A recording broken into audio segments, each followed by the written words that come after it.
Good morning, students. I want to share a funny story that I heard one time from Gary Smalley.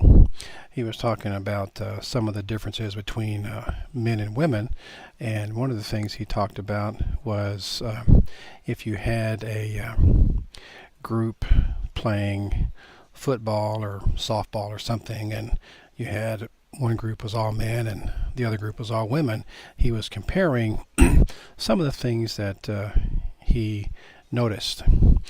For the women, if there was a dispute or an argument, he would say that the women would all get upset, grab all the toys, and go home. And that would be the end of it. And then he would say that the men would yell and scream and fight through it, but they'd finish the game. Now, the analogy I want to draw here is that do you find yourself sometimes falling into that trap when you're getting frustrated and upset where you might want to just throw in the towel, take all your toys and go home, or do you fight through it? And this journey to become a court reporter could be compared to that analogy of the softball game or football game or whatever. It's all part of that mindset that I keep talking about. And whether you're a guy or a girl, the idea is that you need to finish and that you can't just get mad and pick up your toys and go home and not finish the game. This is a game that you don't have that luxury where you get a chance to just get up and walk away. You have to maybe yell and scream, but then you have to finish the game. And so think about that as you're going through the day and see if maybe you sometimes are falling into that trap where you're letting yourself get in your way of what you can do, which is be a great student and pass those tests and get out into the profession. So I thought that was an interesting analogy, and I'd heard that many years ago.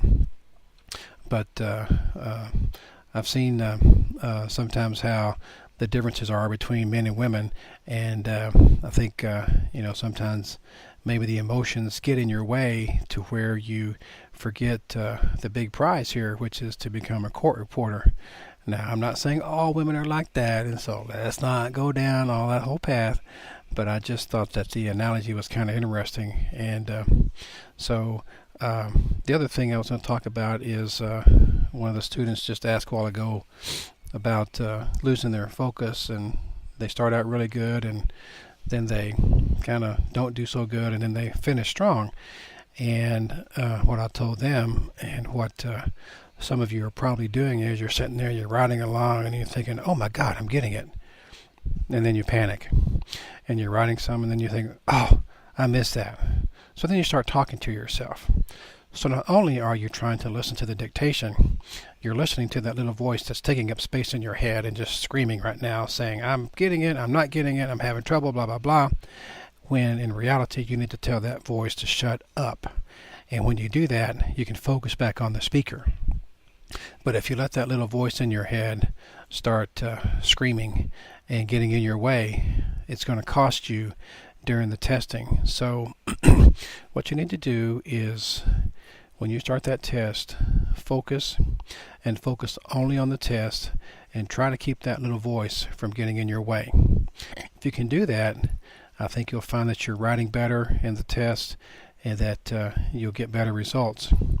But if you continue to let that voice get in the way or get mad, take your toys and go home, it's going to be a long journey. So make that journey short. Keep that voice out of your head. Stay positive. Don't get frustrated. I know it's hard. I've been there. We've all been there. But we made it. You can too. Okay? Y'all have a great Friday, or try day as I like to call it. And let's rock it. Bye.